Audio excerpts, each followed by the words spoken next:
I'm going to start since people are here on time, and if people, hi Michelle, and if people come in, they can watch some of the recording. We're going to do a few things today. We're going to just talk overall COVID, then overall something I call COVID fatigue, then some of the long hauler, the exercise fatigue side, then some of the winter blues we may be all facing, and also maybe some mood boosting foods, uh, and definitely a Q&A. So I'll try to leave about 15 minutes of Q&A. So if you guys can please definitely write your questions in the chat box for each section, and we'll compile them at the end to answer them all. Um, so let's get started.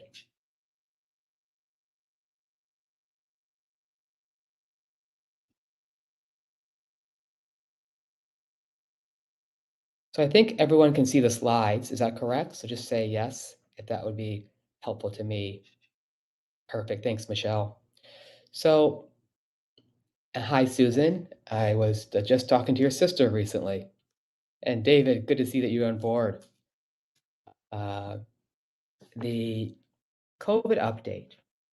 Many of you have probably known this was a really crappy winter. Probably, even worse than last year, if that was even possible. Omicron kicked our butt as a nation and around the world. There are some good things about that too. Some of you guys have heard this idea of an endemic. What that really means is that almost everyone got COVID, so that therefore then we have the immune system to fight it, and that it is, the video stopped. Is a video okay there? Okay, great. If it stops for other people, please let me know. Perfect. Okay, great. And so with this endemic Omicron, almost everyone got it. And because of that, like I said, we're all having the immunity, but also it causes less genetic variation. So what do I mean? That those variants that we keep hearing about, alpha, beta, delta, the gammas, the omicrons, etc., they're going to still come up, but we might be more ready for them. So this fall may be better than it was this past year. That's really good news. Now, this webinar obviously is for the whole world. I'm going to talk about Ohio numbers for this webinar. So what are we seeing? Overall, this winter was as bad as last year, even if not worse. And we all probably can relate to that, either in our own lives or our families' lives. But where are we now? Deaths were like 11,000 a week, now down to, 1,100 a week, now down to 700. Much lower. Hospitalizations in the last 21 days are down by 56%. ICUs down by 54% in the last 21 days. The number of cases of COVID is down by 44%. This is great news. All these numbers are coming down. I expect the numbers to continue to go down. Can we have bumps? Yes. But spring is on the way, hopefully. We're outdoors more. Most of us has either got COVID or one way or another.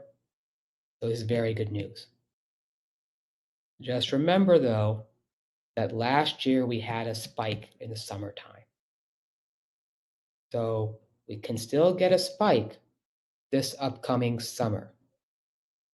So it's still really important that you follow all the stuff that we've been talking about forever. Number one, be healthy. And we all know what that means, but let's just talk about it, right? All the stuff you know to be healthy is really important. Plus, taking the supplements to boost up your immune system, plus doing the things that we talk about in terms of mask wearing if you're indoors in a large group, especially if there's poor circulation, and that um, you know the data is there, both sides on the vaccine, etc. Um, Other thing that's really good for this summer and fall coming up is that we do have some medications that's been really good that we can give you, your primary care and urgent care docs can give you. So if you early on, we have something to give you where really just like even a few months ago, there was nothing we can give you other than if you got really sick from the standard of care way. We're finding great results in the office with treating infections. I'll just leave it like that, both acutely and both long hauler or long COVID, post COVID. And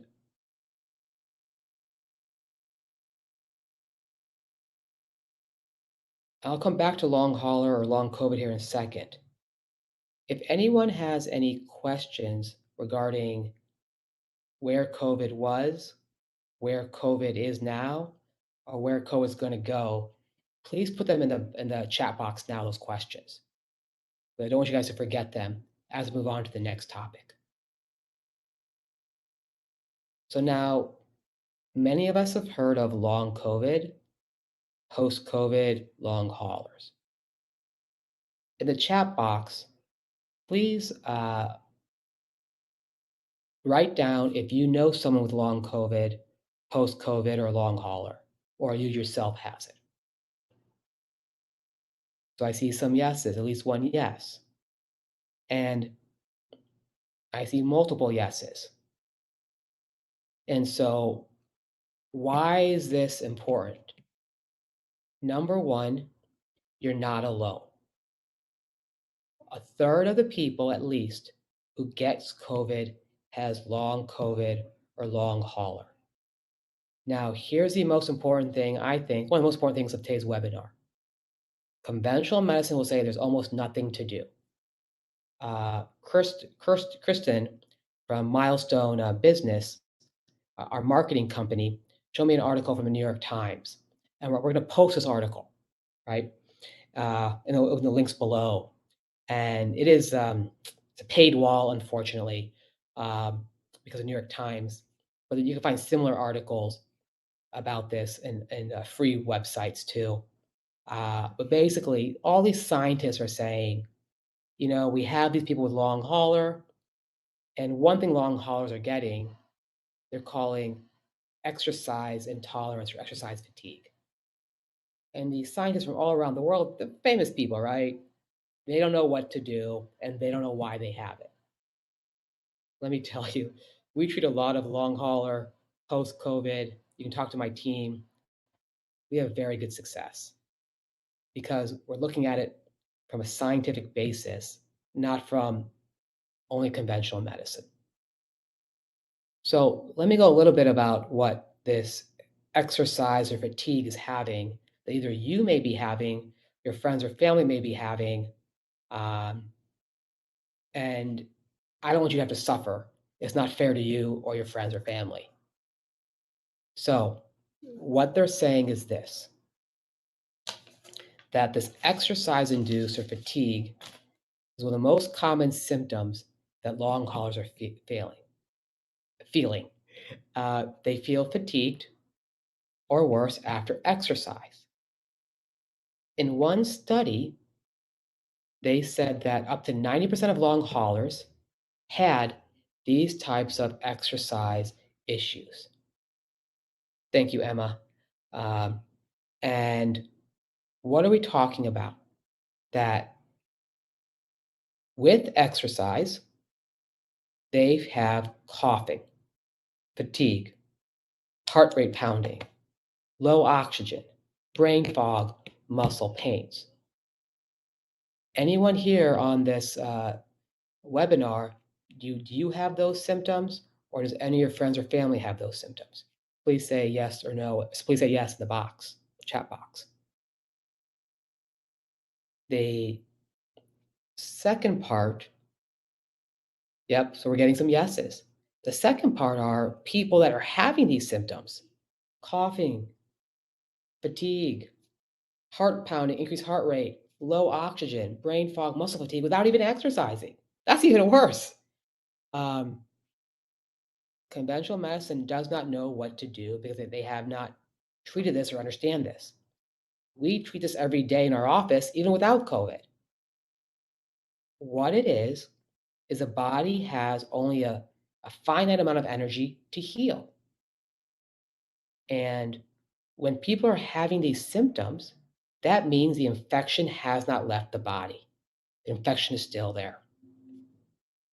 And so every new patient we ask this question to: COVID, no COVID, how do you feel after exercise? So if you don't have COVID, please ask yourself this question right now: how do you feel after exercise? How do you feel 3 hours later? You should feel the same after exercise. You should feel the same 3 hours later. Yeah, you may have some soreness, but not I feel tired, or I feel fatigued, or I feel brain fog. That's too much exercise.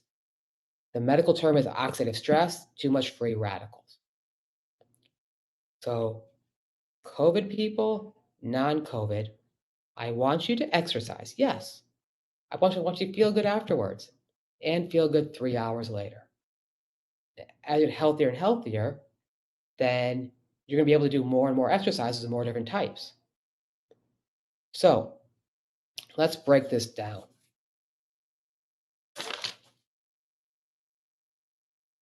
Let me talk about why they're having this now. One part is, like I said, the infection's still in the body. That's one part. A second part is mitochondria. And what I mean is, if you think of yourself like a car, think of the car engine. The engine of the car is like the rev, rev, rev. And I'm not good at voices or whatever those things are. And and if the car engine is on fire, you don't have any energy. Your mitochondria is what makes energy to the body. And mitochondria is in every part of the body. So when someone's saying to me, "Doc, I feel fatigued," it could be mitochondria related. "Doc, I have a pounding heart, increased heart rate." The mitochondria, the heart's not optimized properly. "I have brain fog." The brain's mitochondria is not firing properly. "I have muscle pains." Again, mitochondria in the muscles are not firing properly. So you don't want the engine of your car on fire, right? Makes no sense. Another thing they're finding in these studies um, is blood vessels. And again, we know COVID attacks the cardiovascular system. We've been talking about this now for a year or two, and that we want the cardiovascular system to work properly. And if it's not working right, you're going to have issues. Other thing that they didn't talk about in this article, but everyone here who's on here knows about this, we talk about adrenal fatigue.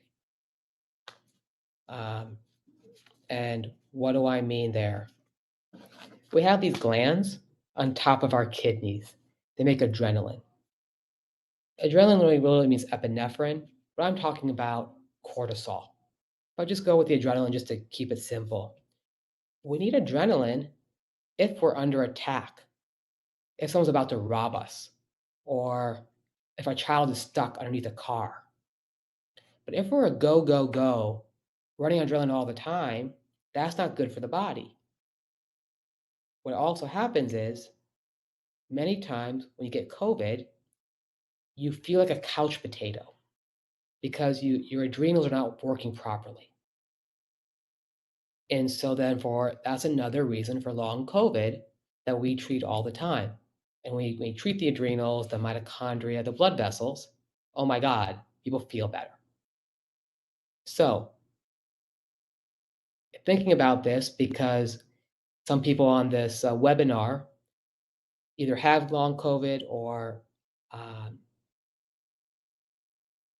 know people that have long COVID, I'd keep this maybe 3 steps. Number 1, I'd get testing. And we'll have these again on the uh, links or stuff or which ones we're recommending. Um, what we're finding is many people with long COVID have other infections. They call it co-infections, whether bacteria, another virus, a yeast, a parasite. There's a blood test that we test the 30 most common infections. Number two, we actually check people's mitochondria. So it's the OAT test that can check how good the mitochondria is doing. Number three, we'll probably check people's adrenals, their adrenaline. If your adrenals are shot, it's really hard to heal. And one of the most amazing supplements we have is healing the adrenals from either too much or too little.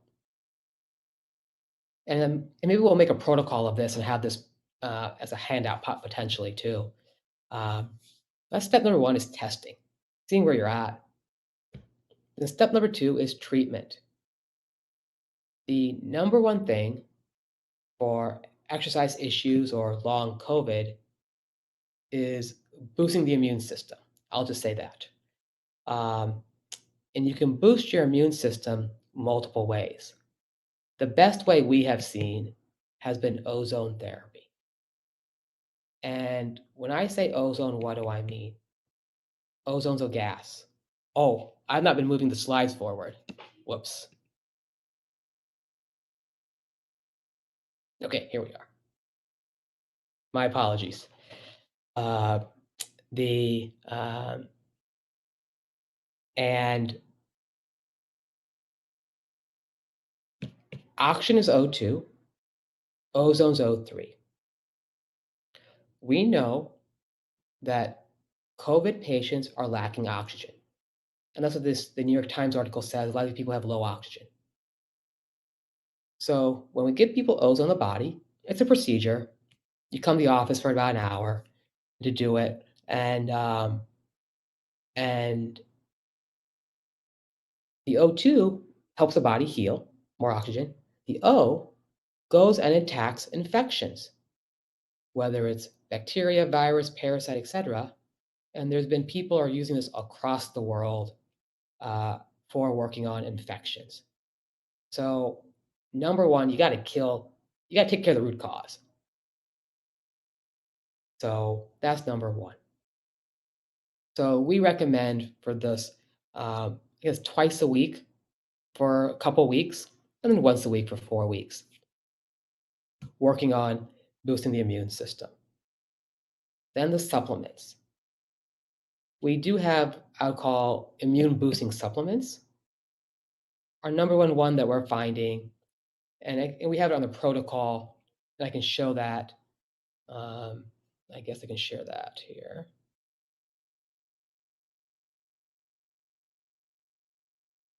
Okay. And is this visible to people? Is it easy to see or is it too small? Small, yeah. Does that make it any better? Is that better this way? No. Okay. Well, there will be a link. I am not sure how to make it bigger. My apologies. Um, is that the way I approach it?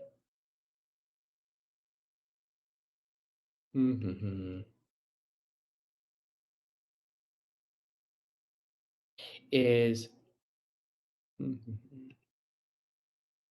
thank you, Emma, for putting it there. Uh, is and I don't see the R sheet. My apologies on the treatment slide, but I look at it this way. We, number one, work on the boosting the immune system.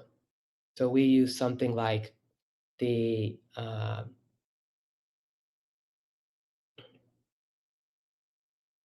I'm trying to click on it, Michelle. Um, the and or Janet. Um, the number one thing we do is try to boost up the immune system.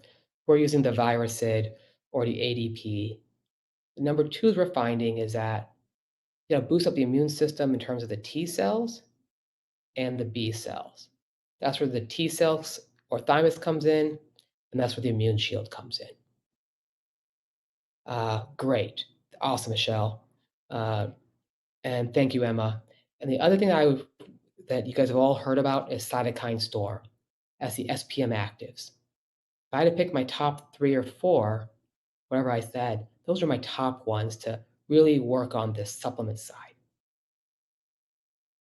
Now, we can then do supplements based off of your symptoms, right? Because I don't want to give you a million supplements, that's no fun.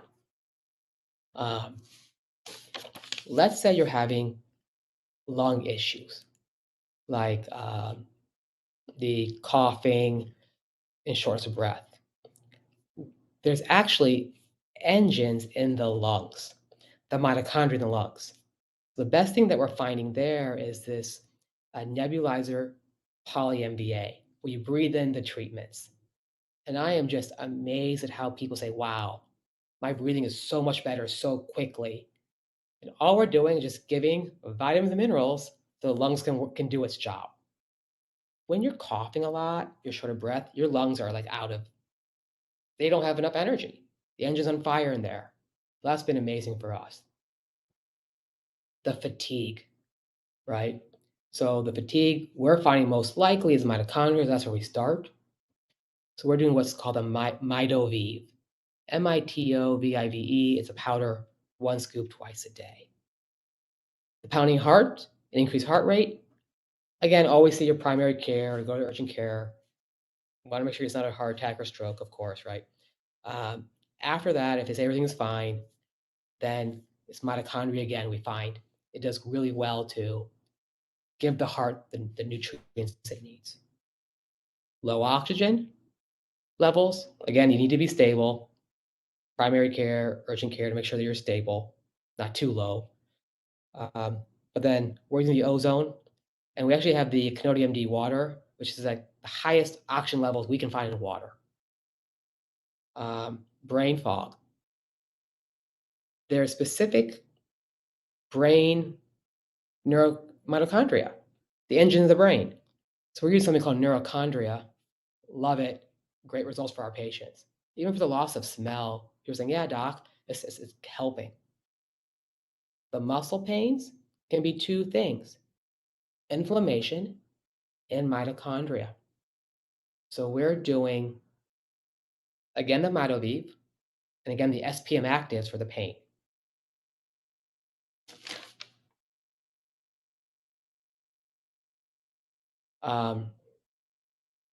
Another part is I'm going to talk about acceptance.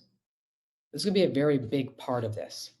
I'm going to come back to this here, but it's the mental part of this, the mindset part.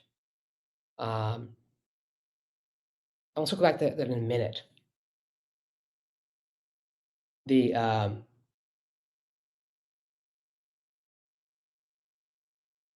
Okay, let me go back to the slides here. Okay.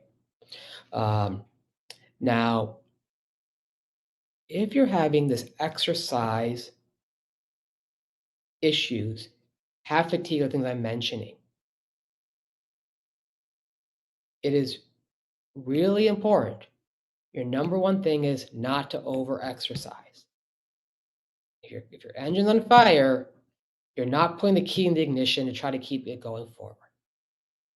That is critical. Also, if you need more sleep, get more sleep. If you need to eat more or eat less, do those things. Stress, anxiety, those things make it worse. Mindset is critical. Probably the most critical thing I have seen is mindset. I continue to work on my own mindset. It has been the number one thing that's helped me in my whole thing of looking at all the conventional and all the functional medicine stuff as a mindset. So let me take a deeper dive into mindset. And before I do that, let me give you just a couple more updates. I think that looking at our data, usually under a month, our long haulers, post-COVID, long COVID, say, doc, I feel much, much better.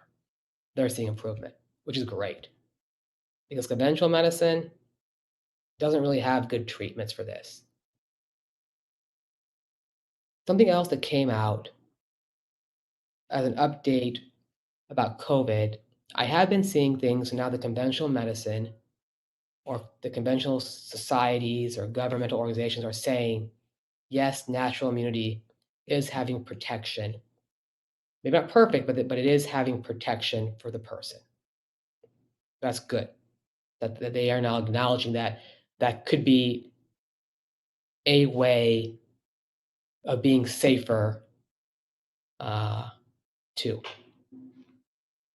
So let me go back to this idea of acceptance, accepting, etc. Uh, for a long time, one of my really, really good friends, Cindy, told me this great statement. Stress equals unmet expectations. Many of you have probably heard that. I want you to write that down. Stress equals unmet expectations. And please tell me in the chat box when you wrote that down.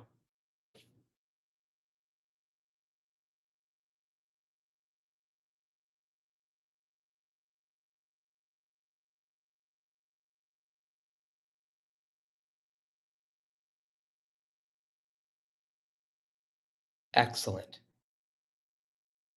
So, Americans, including myself, we're all driven on expectations and goals. That leads to stress.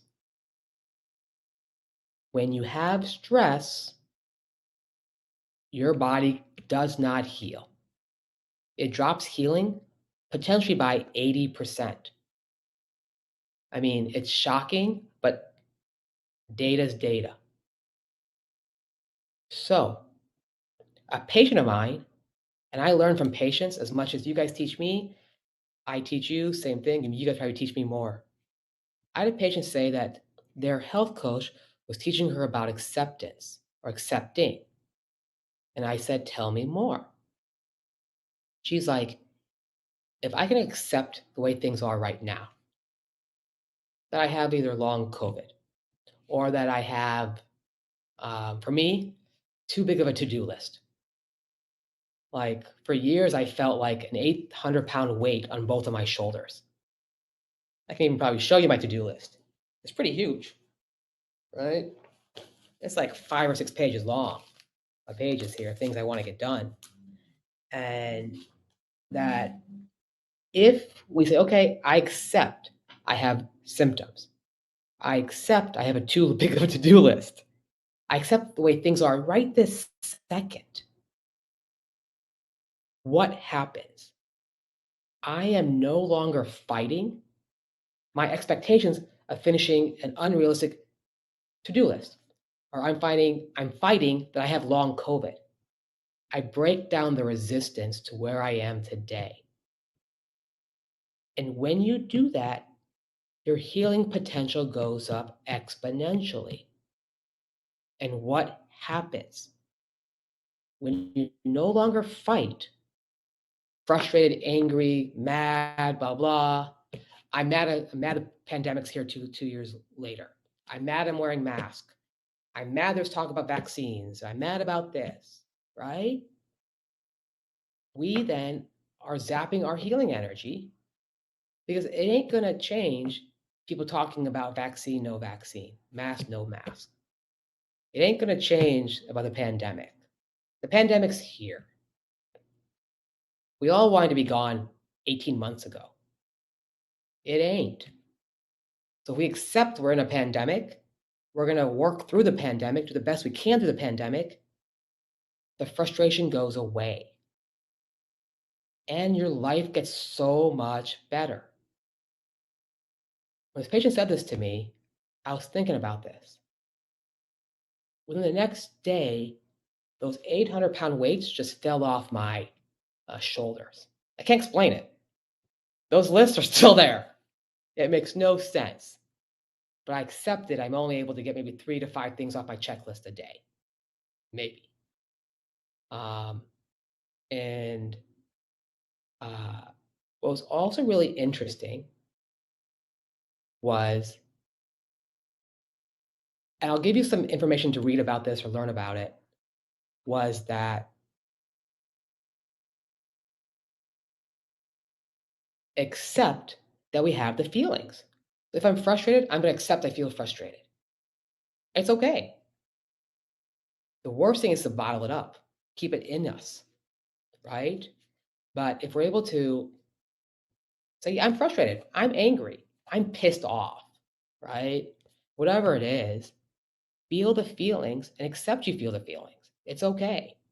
When you accept that you have the feelings and you let it go, then there's a better chance of letting it go. When you let it go, life is so much better. The other part of acceptance, this is the hardest part and gets me in trouble with patients all the time, is that we have to accept that we control our emotions. The pandemic cannot make us pissed, or like Cleveland Browns losing all the freaking time cannot make me pissed, or the Bengals losing the Super Bowl, right? I have to accept that I determine when I'm pissed or when I'm happy. That's an empowerment, and that's really cool. Or we can be a victim the rest of our life, like my fiance, or the staff, or patients, or the pandemic. That's making me mad. Now I'm a victim of everything around me in my life. Does that make sense? Right? Yes or no?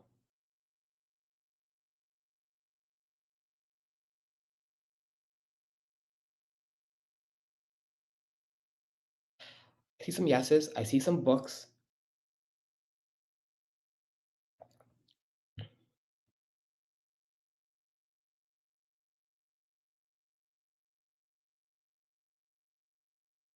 So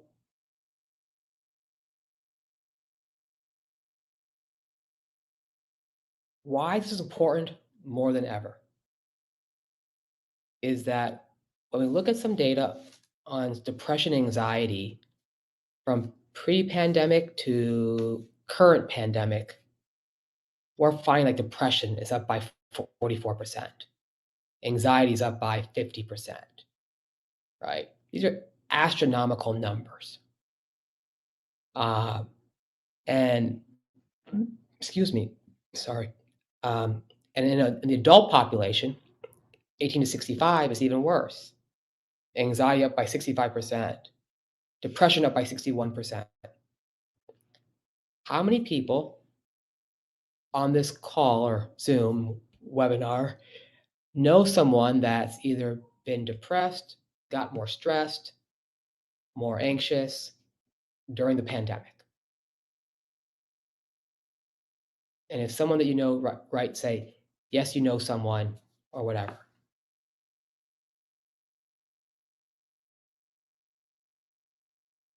Great. At least one person here knows, and people around us, yes. And I appreciate you guys getting the chat box and answering these questions, because when you interact with me on these things, you're going to learn more and it's going to sink in your brain much better. So, um,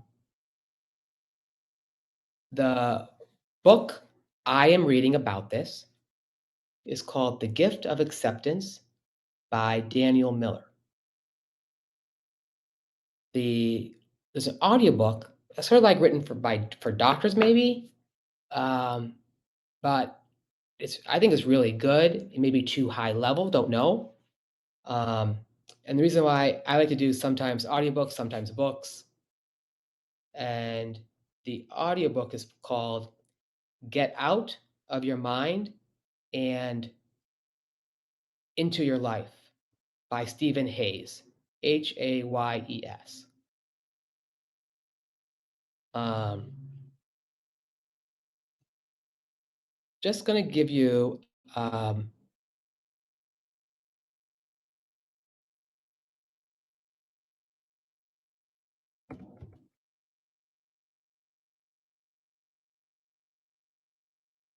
a few things, and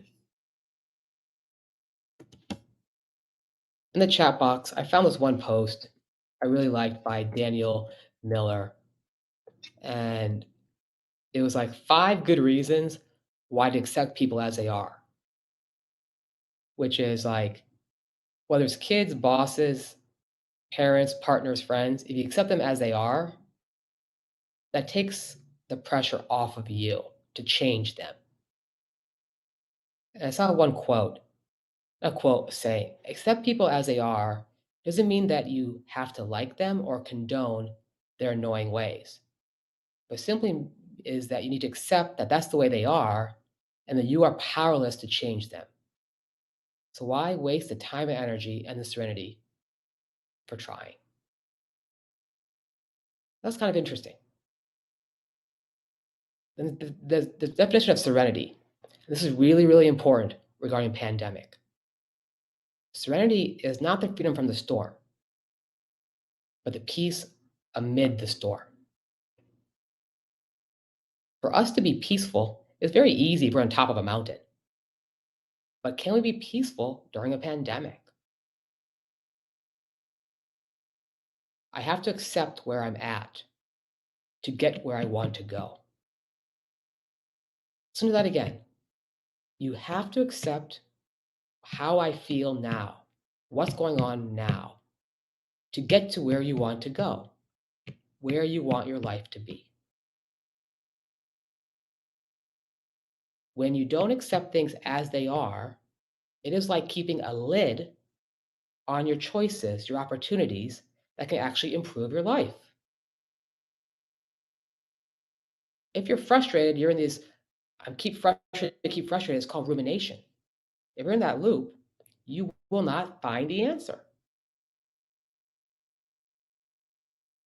It's called Dr. Aaron Alio, a clinical professor of psychology from Columbia, says when we deny or ignore our distressing emotions, we create stress. And acceptance reduces stress. It helps us manage the emotions. She also says if you want to stop stressing, you need to be in charge of your emotions. And acceptance is the quickest way.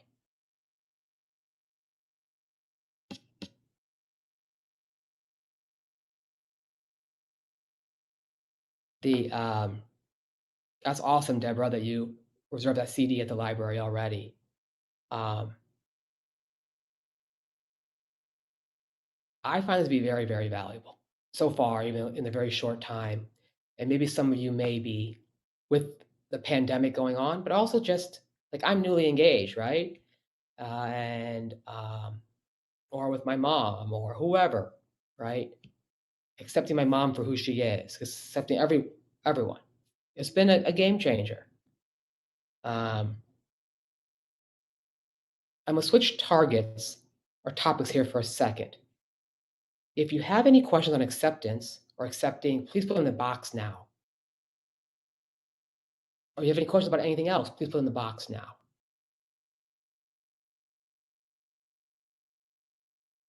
I'm gonna move on to winter blues.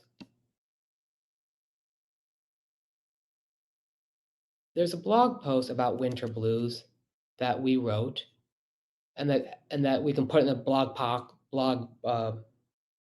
chat box, but also there'll be a link below.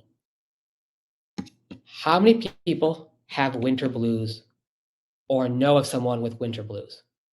Please say yes in the chat box if you guys know of someone or have it yourself.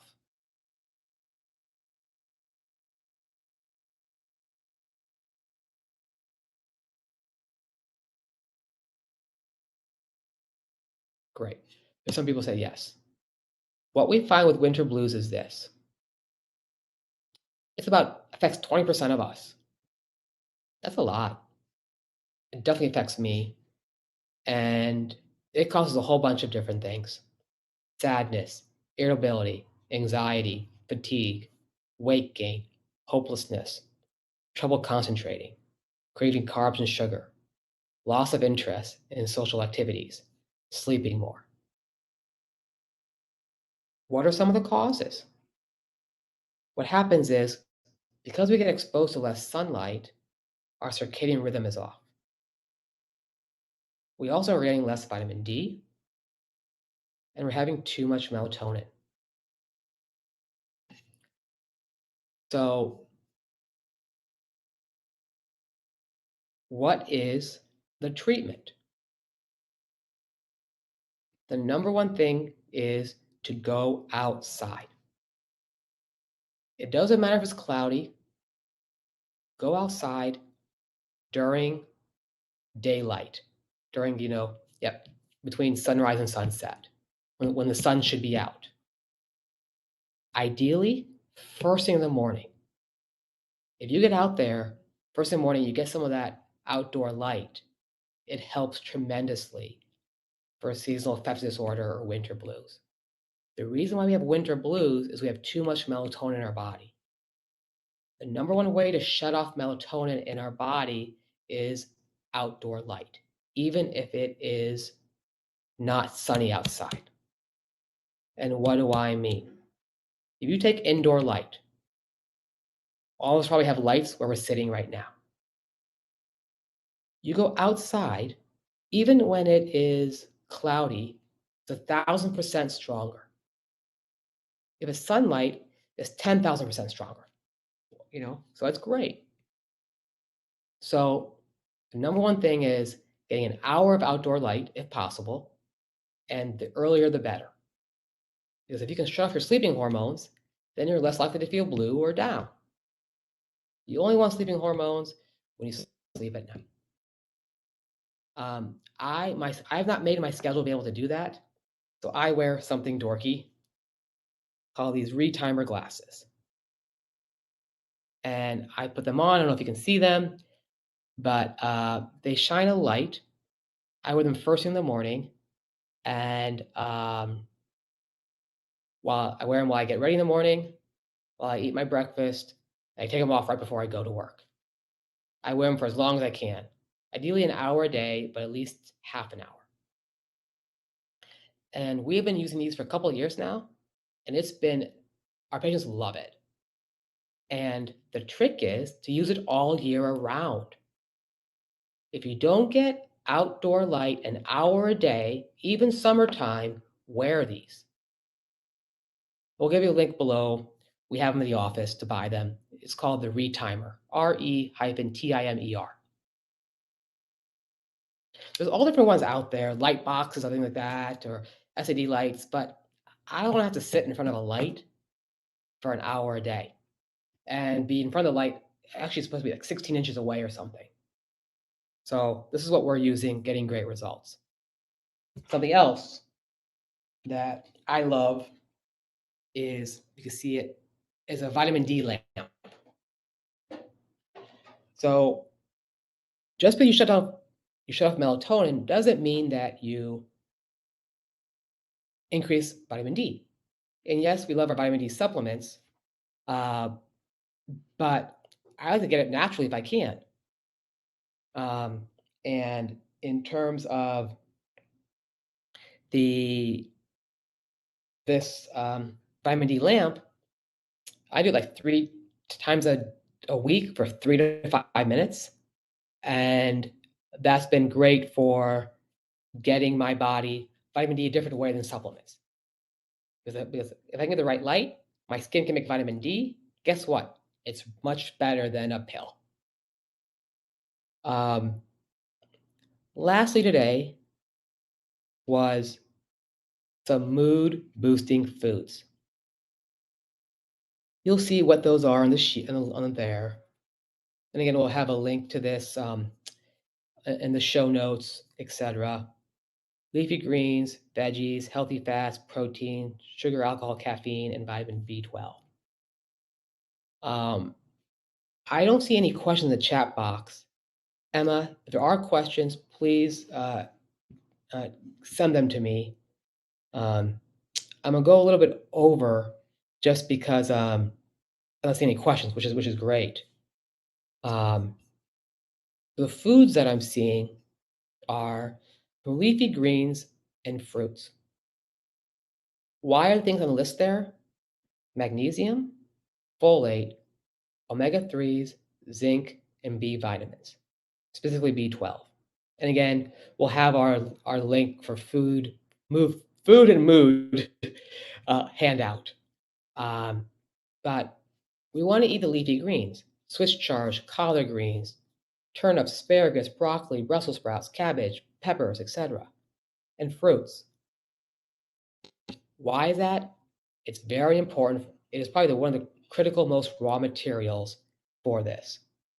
And so if you want to keep it simple, fruits are different than veggies.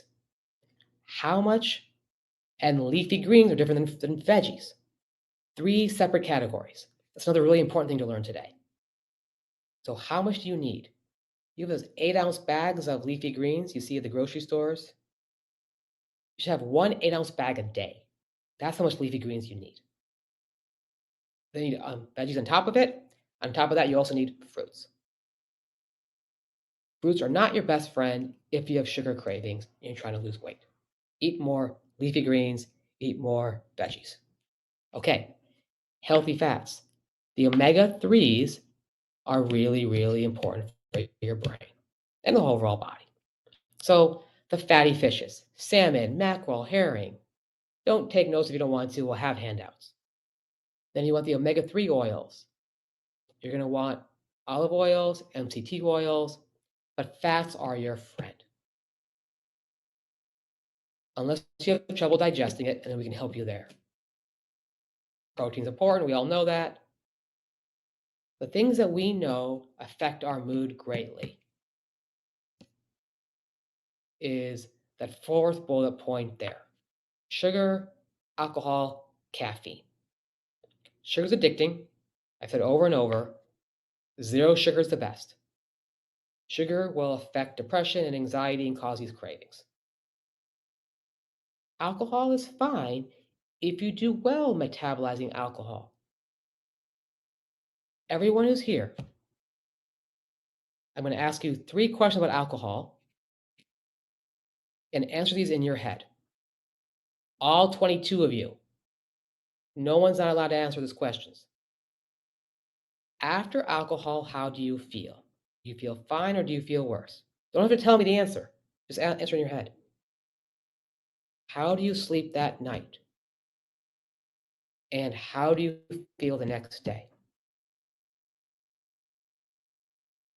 If any of those 3 points you don't feel good, that's too much alcohol.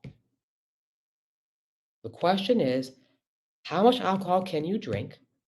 You feel good afterwards, you sleep the same, and you feel the same the next day. That's how much alcohol you can drink in general.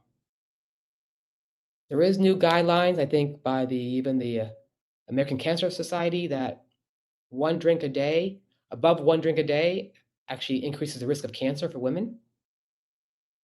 But just to keep it simple, that's what we go by for alcohol. Same thing goes for caffeine. How do you feel when you have your caffeine? Coffee, tea, whatever. Do you feel good? That's fine. If you don't feel good, too much caffeine, taper it down. How do I know about caffeine? 3 questions. If you don't have any overall symptoms, that's great. Do you get heartburn with caffeine? Oops. Do you get heart palpitations? Heart palpitations, sorry, or do you get jitters? If you get those 3 things, that's too much caffeine. Figure out how much caffeine you can have and not have those symptoms. Did people answer the alcohol question and the coffee question? Please say yes or no in the chat box.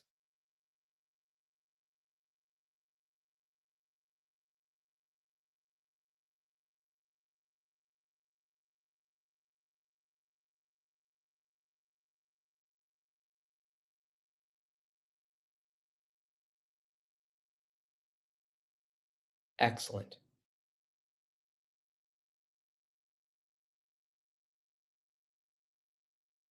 There is a question here, and I'm going to come back to it here in a second.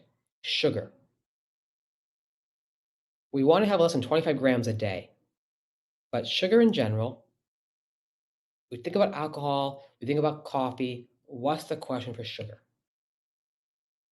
If you crave sugar, then you are not balanced with the amount of sugar you have. And that means cutting out sugar completely. And then, once you feel that the addiction is gone, then maybe adding fruit as a dessert, as long as fruit does not cause you to crave more sugar. If you want help with the food side, Lauren is great. If you want help, how do you cook? How do you prepare food? Christina in our teaching kitchen is awesome. So last thing on this, let's answer this question on food. Do you crave sweets? Should you stay away from certain fruits? Again, what we find is staying away from all fruits for a certain amount of time is the easiest way. Because if you crave sweets, fruits will just add to that craving. I gave a lot today. I hope it wasn't too much. If it was, then watch the webinar again. Let me summarize what we talked about. If you have any questions, please put in the chat box. We gave the update on COVID. And if you had notes on COVID, the update, please write them down and summarize them for your own self and that you found valuable. So we gave just where COVID is, how many people, etc. And we talked about this whole exercise-induced or fatigue COVID. We talked about why people have it. We talked about what to do about it. And yeah, and the testing's in there too. We then talked about the idea of acceptance and accepting. That the opposite of expectations is acceptance or accepting. What's happening is 1 second is what it is. And if we can learn to accept, that doesn't mean that you don't have goals. It doesn't mean that you don't try. It doesn't mean that you accept being beat up. But if you accept the way things are right now, your life is 10 times better. Lastly, we talked about wintertime. I'll add one more thing about wintertime. We have a lot of cold hands, cold feet. Most times we think of cold hands, cold feet as circulation. That is definitely a part. And if you checked out circulation your normal way, that is fine with your primary cares. We look at circulation through technology in our office. It's called a PEMF device, which can increase circulation by 30%. The person who helps with that in our office is named David Easterbrooks. David can put his information in the chat box, and we'll have it in the show notes how to get in contact with David to try out improving circulation with a called a PEMF device. Other thing that cold hands, cold feet that's beyond circulation is adrenals and thyroid. You heard me talk about adrenals before. There's an adrenal test that we love called Dutch Plus. We can check your adrenals out. And there's advanced thyroid testing. Whether with us or with your primary care or your specialist, you'd want to have a couple numbers. Free TSH, free T4, free T3, reverse T3. That will tell you your adrenals. That will tell you your thyroid. Conventional medicine doesn't take the deep enough dive on adrenals. There's more advanced numbers. And even you got your fasting cortisol or ACTH challenge or cortisol, whatever. We want to take that functional medicine approach. Lastly, we talked about the mood boosting foods. Things that boost up your moods, like the leafy greens and omega-3s, fat, things that lower your moods. Could be sugar, too much alcohol, too much caffeine.